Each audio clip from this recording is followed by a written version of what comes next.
సూర్యుడి గురించి అధ్యయనం చేసేందుకు నాసా 2018లో పార్కర్ సోలార్ ప్రోబ్ను రూపొందించింది. ఇప్పటికే ఈ అంతరిక్ష నౌక సూర్యుడికి సమీపంగా వెళ్లి పలు అధ్యయనాలు చేసింది. తాజాగా సెప్టెంబర్ 15న ఇది 25వసారి సూర్యునికి సమీపంగా 38 లక్షల మైళ్ల దూరంలో ప్రయాణించి గంటకు 6,87,000 కిలోమీటర్ల వేగాన్ని సాధించింది.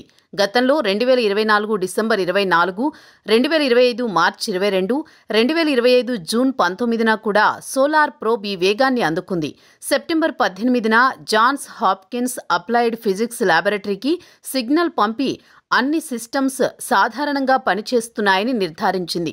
ఈ యాత్ర సూర్యుని కరోనా, సౌర వాయువులు, స్పేస్ వెదర్ ఫినామినాను అర్థం చేసుకోవడానికి కీలకంగా మారింది. 25వసారి సూర్యుడికి సమీపంగా చేరుకున్న సమయంలో సోలార్ ప్రోబ్ సేకరించిన సైన్స్ డేటా సెప్టెంబర్ 23 నుంచి భూమికి చేరడం ప్రారంభమైందని నాసా వెల్లడించింది.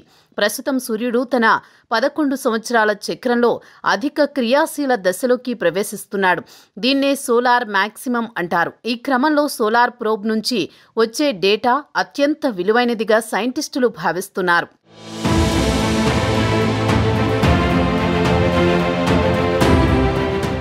సెప్టెంబర్ 10 నుంచి 20 వరకు జరిగిన 10 రోజుల ప్రయాణంలో అంతరిక్ష నౌకలో అమర్చిన 4 ఇన్స్ట్రుమెంట్ ప్యాకేజీలు సౌర గాలి అయస్కాంత క్షేత్రాలు అలాగే కరోనల్ మాస్ ఎజెక్షన్లు వంటి ఘటనలను రికార్డ్ చేశాయి. ఇవి భూమి ఉపగ్రహాలపై, వ్యోమగాములపై, విద్యుత్ గ్రిడ్లపై తీవ్ర ప్రభావం చూపగలవని సైంటిస్టులు తెలిపారు.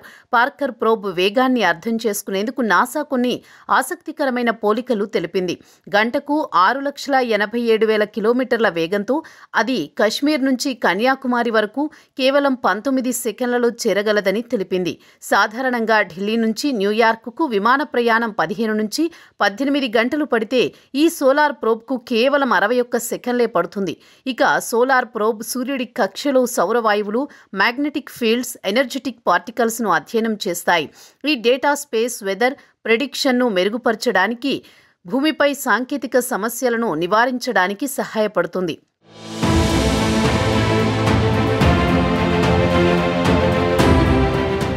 సూర్యుడిపై జరిగే యాక్టివిటీ భూమిపై స్పేస్ వెదర్ను ప్రభావితం చేస్తుంది. కరోనల్ మాస్ ఎజెక్షన్ భూమి మ్యాగ్నెటిక్ ఫీల్డ్ను డిస్టర్బ్ చేస్తాయి. ఇది శాటిలైట్ కమ్యూనికేషన్, జీపీఎస్, పవర్ గ్రిడ్లను దెబ్బతీస్తుంది. 1989లో కెనడా సీఎంఈ వల్ల 9 గంటల పాటు పవర్ అవుటేజ్ జరిగింది. పార్కర్ డేటా ఈ ఫినామినాను అర్థం చేసుకోవడానికి, ముందస్తు హెచ్చరికలు జారీ చేయడానికి సహాయపడుతుంది. సోలార్ సైకిల్ 25 మాక్సిమం 2025 మధ్యలో ఉంటుంది. పార్కర్ డేటా ఈ సమయంలో అత్యంత కీలకంగా ఉంటుందని నాసా భావిస్తోంది. పార్కర్ సోలార్ ప్రోబ్ ప్రస్తుత కక్ష్యలోని కొనసాగుతూ సూర్యుడిపై పరిశీలనలను కొనసాగిస్తుంది. ఈ మిషన్ నాసా యొక్క లివింగ్ విత్ ఎ స్టార్ ప్రోగ్రాంలో భాగంగా జరుగుతోంది. దీనిని గాడార్డ్ స్పేస్ ఫ్లైట్ సెంటర్ నిర్వహించగా జాన్స్ హాప్కిన్స్ ఏపీఎల్ ఆపరేట్ చేస్తోంది. ఇక 2026 తర్వాత నాసా ఈ మిషన్పై సమీక్ష జరపనుంది. అయినప్పటికీ పార్కర్ ప్రోబ్ సూర్యుడి సమీపంలో తన పరిశోధనలు నిర్వహించే అవకాశం ఎక్కువగానే ఉంది. సూర్యుడి కరోనా ఉపరితలానికంటే ఎందుకు వేడిగా ఉంటోంది, సౌర గాలులు ఎలా పుడుతున్నాయనే అంశాలపై ఈ పార్కర్ ప్రోబ్ పరిశోధనలు జరుపుతోంది.